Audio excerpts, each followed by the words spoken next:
여러분 안녕하세요. 개념과 기초를 한 방에 호로록 개기일식과 수능 특강을 진행하고 있는 저는 남궁민입니다. 자, 여러분 공부하는데 제일 좋은 자료 기출문제라는 얘기 많이 들어봤을 겁니다. 그런데 막상 그 좋다는 기출문제를 내가 열심히 공부하려고 했더니 얼마만큼의 기출문제를 어떻게 공부해야 되는지 정확하게 감이 안 잡힐 수 있습니다. 그래서 오늘 기출문제 공부에 관한 가장 올바른 길을 알려드리고자 제가 출동했습니다. 자, 여러분 오늘 기출문제에 관한 모든 것을 육하원칙을 역순으로 거슬러 올라가면서 지금부터 차근차근히 알아보도록 하겠습니다. 기출이 왜 중요하냐고요? 우리 이런 생각해 볼까요? 저기 제 친구 철애가 오네요. 철애 안녕. 그리고 또 다음 날도 철애 안녕. 그리고 또 다음 날도 철애야 오늘도 안녕. 옷을 바꿔 입어도 저는 제 친구 철애를 알아볼 수 있습니다. 바로 얼굴을 똑똑히 알고 있기 때문이에요. 그리고 만남이 거듭되다 보면 다음번에 저 친구가 무슨 옷을 입고 나올지 대충 예상도 가능하잖아요. 기출문제도 마찬가지입니다. 구체적인 형태는 조금씩 달라져도 그 뿌리에 있는 문제 유형과 출제 요소라는 것은 변함없이 계속 반복되고 있기 때문이죠. 그래서 우리는 기출문제를 일컬어 오래된 미래라고 말합니다. 기출의 역사를 잘 들여다보고 철저하게 공부해 두는 것은 여러분들이 시험장에서 만날 시험지에 인쇄되어 있을 문제를 미리 알고 시험장에 들어가는 효과가 있는 거예요. 여기서 잠깐, 친구의 10년 전, 20년 전 얼굴을 아는 것보다 친구를 알아보는 데는 요즘의 얼굴, 오늘의 얼굴을 아는 게 더 중요하죠. 그래서 기출도 최근 기출이 그만큼 더 중요한 겁니다. 과연 기출을 어떻게 공부해야 공부 잘했다고 소문이 날까요? 자, 내가 잘못 공부하는 유형 3가지 안에 들어있는 건 아닌지 그것부터 점검합시다. 첫 번째 유형은요, 이런 거예요. 선생님, 저는 최근 기출 3년치를 무한 반복하고 있습니다. 그런데 맞는 방법인지 모르겠어요. 틀린 방법이죠. 이제 답도 다 알고 너무 많이 봐서 익숙해져 버린 그런 문제들 계속 붙들고 있는 게 무슨 쓸모가 있나요? 자, 두 번째 유형이요. 선생님, 저는 94학년도 이후로 모든 기출문제들을 다 풀어보고 있습니다. 굉장히 오래 걸리네요. 그것도 별로 효율적인 방법 아닙니다. 일단 문제의 양이 너무 많고요. 그리고 옛날 수능 기출문제들은요, 요즘 기출하고 많이 달라요, 스타일이. 그러니까 그다지 효율적인 방법이 아니에요. 세 번째는요, 선생님, 저는 일주일에 한 번씩 저 혼자 시험을 치르고요, 저의 성적 추이를 그래프로 그려나가고 있습니다. 그것도 별로 효율적인 방법 아닙니다. 여러분이 지금 시험 삼아 치고 있는 한 주일에 한 번씩 보는 그 시험들이 시험마다 난이도가 다 들쭉날쭉인데 여러분들에게 그 그래프가 알려줄 수 있는 실질적인 정보가 무엇일까요? 자, 허무하게 공부하고 비효율적으로 공부하지 마시고 어떻게 해야 기출을 제대로 공부하는지 3가지만 일단 명심해 두시기 바랍니다. 첫 번째입니다. 빠밤. 시간이 다소 걸리더라도요, 풀고 나면 후속 작업을 아주 꼼꼼하게 해야 돼요. 정답의 근거 그리고 오답의 이유를 일일이 자세하게 정확하게 체크하는 공부를 하십시오. 예를 들어 볼까요? 자, 불수능이었던 2019 수능의 16번 문제를 보고 계십니다.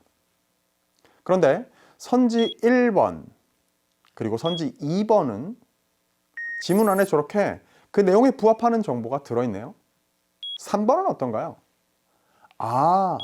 지문 안에 정반대되는 진술이 들어있었군요.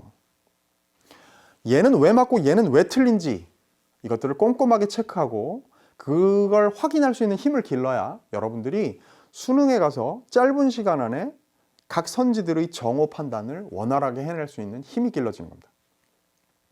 명심하세요. 두 번째입니다. 빠밤. 출제의 원리 그리고 방법을 분석해서 출제자의 머리 꼭대기에 앉아있는 공부를 하시기 바랍니다. 예를 들어 봅시다. 홍길동전을 가지고 평가원이 낸 문제를 보고 계십니다. 보기 안에는요, 우리는 보기를 그냥 구성하는 줄 알지만 보기 안에는 저렇게 선지들 5개와 연결되어 있는 연결고리들이 존재해요. 1번, 2번, 그리고 4번과 5번 선지들은 보기와 선지들의 연결이 아주 자연스럽고 매끄럽군요. 그런데 3번은 어떤가요? 보기 안의 내용과 일부러 반대되는 진술로 선지를 구성했죠. 그냥 정답 찾아 헤매지 마시고 출제할 때 이런 방법을 쓰는구나 라는 걸 들여다보는 공부를 하시기 바랍니다. 그런 게 쌓여야 여러분들의 내공이 쑥쑥 올라가게 되는 거예요. 아셨죠? 자, 세 번째입니다. 빠밤! 점진적으로 독립하세요. 점진적으로 독립하라는 얘기는요, 일단은 의존하라는 얘기를 전제로 합니다. 어디에 의존하냐고요? 학교 선생님들의, 그리고 EBSI의 선생님들의 기출 분석, 깊이 있는 분석을. 자, 예로 들어 볼게요. 2018년에 저렇게 똑같은 문제들이 3번이나 한 해에 출제가 됐네요. 그래요. 현대 소설 세트에선 첫 번째 문제로 저렇게 서술상 특징을 묻는 문제가 출제가 됩니다. 그런데 여러분 눈엔 보이지 않던 것 말씀드려 볼까요? 저 문제들은요, 적절하지 않은 것 하나 고르라는 문제로 나오지 않습니다. 저렇게 반드시 적절한 걸 하나 고르라고 나오죠. 왜 그럴까요? 맞아요. 저 지문, 제시된 소설 지문 저 안에서 누구도 이의를 제기하지 못할 4개의 적절한 진술을 만들어낸다는 게 실질적으로 거의 불가능하기 때문입니다. 따라서 아주 명백한 정확한 진술 하나를 정답지로 만들고 나머지 4개는 들러리를 서는 어이없는 선지들로 구성되기 마련입니다. 보이시죠? 매번 등장하는 저 어이없는 선지들. 저것들이 왜 들러리를 설 수밖에 없는지를 들어보는 것, 여러분들의 공부의 독립을 위해서 일단 의존해야 할 사례에 해당되겠습니다.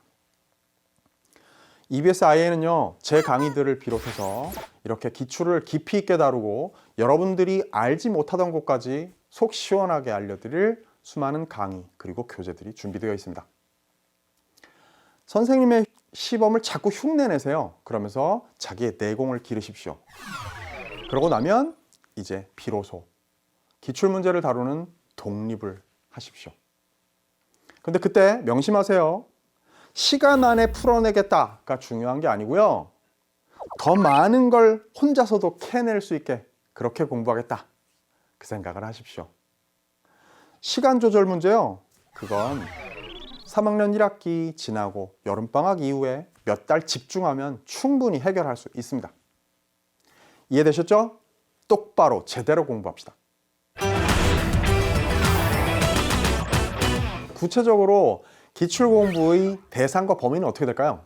1, 2학년은 3월, 6월, 9월, 11월에 전국연합학력평가를 본다는 거 알고 계실 겁니다.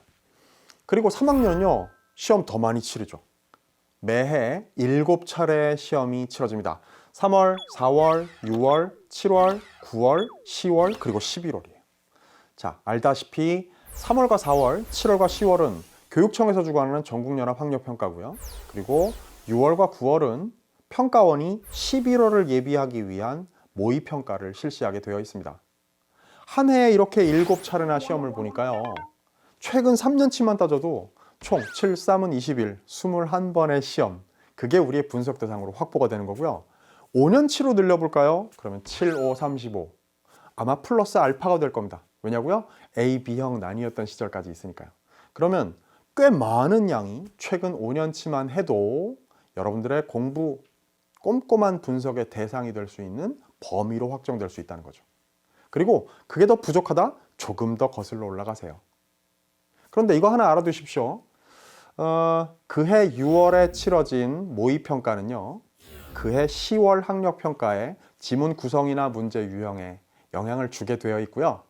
11월에 치러진 수능이 다음 해의 3월과 4월 정도 학평에는 영향을 직접적으로 주게 마련이니까 여러분들이 분석하고 공부할 때 그 점 참고하시면 더 도움이 되겠네요. 어디서요? 어디서든지요. 집에서도, 학교에서도, 도서관에서도, 독서실에서도. 아, 중요한 거 하나 빼먹을 뻔했네요. EBSI에서도. 언제요? 중요한 질문입니다. 이런 말을 만들어 볼까요? 조조익선이라.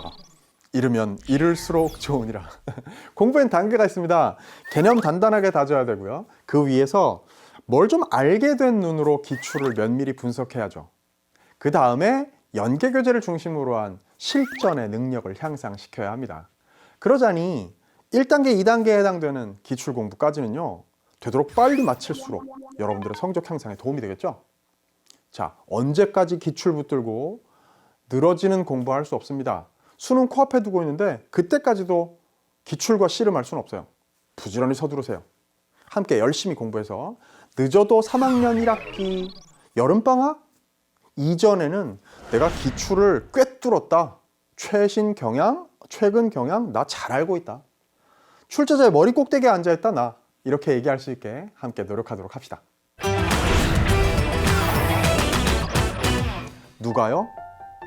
수능 국어 만점을 바라는 전국의 수험생 여러분, 그리고 저를 비롯해서 여러분들과 학교에서 만나는 선생님, 그리고 EBS-IE, 역시 저를 비롯해서 EBS-IE에서 여러분들을 만나고 있는 모니터 너머의 선생님들, 함께 우리 힘을 합쳐서요, 기적을 이뤄내고 여러분들이 꿈을 이뤄내는 그 순간까지 함께 가도록 합시다.